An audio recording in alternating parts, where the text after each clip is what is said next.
Live service studios are finally starting to feel the pressure, dude, and honestly, they only have themselves to blame. They're literally shoving a stick into their front wheels and then getting the surprised Pikachu face when they crash. These executives created this massive, unsustainable bubble of $200 million extraction shooters, as well as endless battle passes. Then crashed the entire market, and now they want us to feel bad for their plummeting profits. But hey, if you enjoy watching these greedy publishers finally sweat as much as I do yourself a favor and hit that subscribe button, because this downfall is happening in real time, and it's pretty glorious. Just look at what's happening with the king of live service itself, Fortnite. You would think a game that prints billions of dollars would be safe, but GameSpot just dropped an article quoting, "Fortnite's cultural moment is starting to fade." This guy pointed at Epic Games' massive wave of over 1,000 layoffs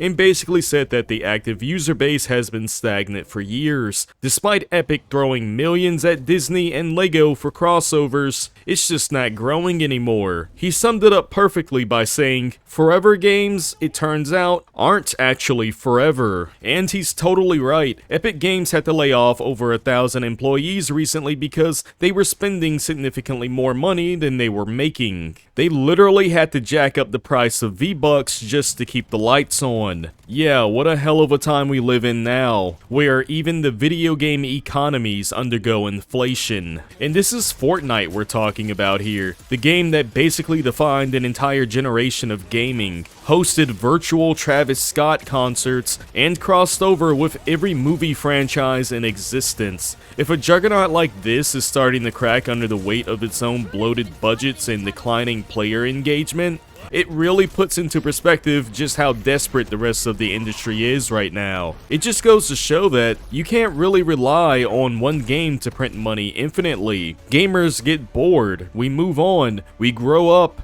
and when the cultural moment fades, these studios are left holding the bag with massive, overstaffed teams and no backup plan. And if the biggest game on the planet is starting to fade, what does that mean for the absolute slop that the other studios are trying to force feed us right now? Well, it means they're completely doomed. Like, we all know Bungie's Marathon has been bleeding players since it dropped. Heck, even the launch numbers and sales weren't that impressive to begin with for a game with this supposed budget, because once again, people are speculating that this game cost upwards of $200 million.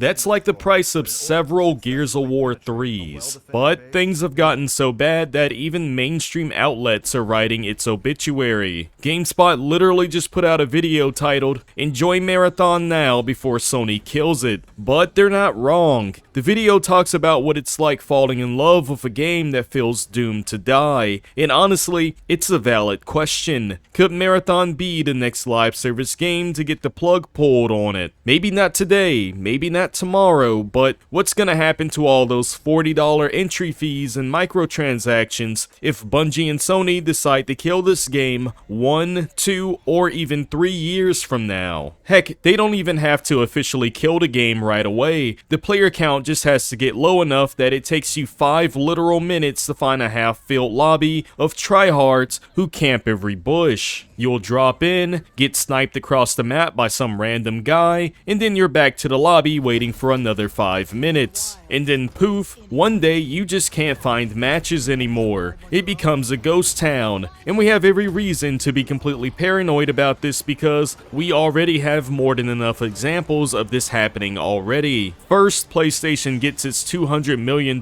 wings clipped in exactly 2 weeks. They flushed an insane amount of money down the toilet and had to issue mass refunds. Next, Highguard got sent to sleep with the fishes in just a month and some change because they chased the hero shooter trend that nobody wanted. If these massive studios aren't prepared to stick by their products, or at least patch in an offline mode or bot support so we can still enjoy them when they fail, then how in the absolute hell are we supposed to trust them? Why would anyone invest their time and money into a live service game knowing that the publisher is standing right behind them with an axe, just waiting for the player count to dip below an arbitrary number. They show their true colors every single time they cut the life support from a game and yank it from the digital store shelves. It proves that it was never about creating a fun, lasting experience. They were only ever in it to milk gamers' wallets dry. The second the milk stops flowing, they toss the cow in the wood chipper, feet first. It's exactly why I keep retreating back to games that actually respect my purchase. Like, if I buy Elden Ring, or Ghost of Tsushima, or heck, even Cyberpunk 2077, I know for a fact I can boot that game up 10 years from now, and it will still be there. I don't have to worry about a server maintenance error wiping out my progress, or some out-of-touch executive deciding that profits aren't fat enough to keep the lights on. I own the game, period. And when a live service game fails, it's never the executives who pay the price. The guys in the suits who force the developers to pivot from making cool single-player narrative games to making trend-chasing extraction shooters, they get their get-out-of-jail-free cards. They move on to ruin the next studio. It's the actual boots on the ground, like the developers and artists, who get handed a cardboard box and told to clean out their desks. We saw it with Epic Games, we saw it with Sony shutting down the studios left and right, and we keep seeing it until the industry learns its lesson. But gamers are finally getting fed up with always online games getting shut down, and we're actually seeing some massive pushback. Like I mentioned in my last video, Ubisoft is currently catching a case over how they shut down the Crew's servers. And yeah, I may not even have liked the Crew that much, but I respected how ambitious it was. The fact that I could play this massive always online racing game essentially like a single player experience with cutscenes was commendable. That is until Ubisoft just pulled the plug and flushed everybody's money down a toilet, rendering the game completely unplayable. Well, a major French consumers' rights group is officially suing Ubisoft over this. They're accusing the publisher of deceptive practices, arguing that players were stripped of a product they believed they owned without being warned about an expiration date. Ubisoft is trying to hide behind their terms of service, claiming that gamers only bought a license that can be revoked at any time. Like, imagine buying a refrigerator and 5 years later, a random dude breaks into your house and takes it away. It's absolute corporate garbage, and I hope they get taken to the cleaners for it. And this lawsuit isn't just happening in a vacuum. It's being heavily backed by a massive consumer movement that is forming specifically to stop this kind of nonsense. If you haven't heard of the Stop Killing Games movement, these guys have been creating some serious waves online lately and making some really big moves. Started by a YouTuber named Ross Scott, after he got mad about the destruction of the Crew, this campaign literally managed to gather over 1.3 million valid signatures. That's enough to force the EU lawmakers to actually look into the legality of publishers destroying their games and rendering them unplayable. And they aren't just stopping there. PC Magazine just reported that the Stop Killing Games movement is officially launching 2 non-governmental organizations inside the US and the EU. Their entire goal is to act as a watchdog to protect consumer rights, because let's be real, the gaming industry spends millions lobbying politicians to make sure that they can keep exploiting us with predatory microtransactions and licenses that can be revoked. Ross Scott even pointed out that publishers spend more money fighting regulations than it would actually cost them to just build their end-of-life offline patches for their games so that gamers can actually enjoy them. So seeing an actual organized group step up and fight back on the behalf of gamers is insanely refreshing. You can check them out at stopkillinggames.com if you want to see what they're up to, because they're doing the Lord's work right now. It just feels like the tide is finally turning. For a decade now, these publishers have operated pretty recklessly. They pushed out half-finished live service slop, charged us premium prices, milked us with battle passes, and then deleted the games when they got bored. But now they're facing lawsuits. They're facing organized political movements. Their flagship titles like Marathon are on death watch before they even get off the ground, and their biggest cash cows like Fortnite are starting to fade. The pressure is on, and the studios are finally realizing that gamers aren't just mindless consumers who will eat whatever slop gets put on our plates. If a game doesn't respect your time, your wallet, or even its own existence, then I'd say just leave it in the dumpster bin. Anyway, dude, I'm gonna go play something that doesn't require a server connection to function. This is RageWatch, and I'm out. Thanks for watching.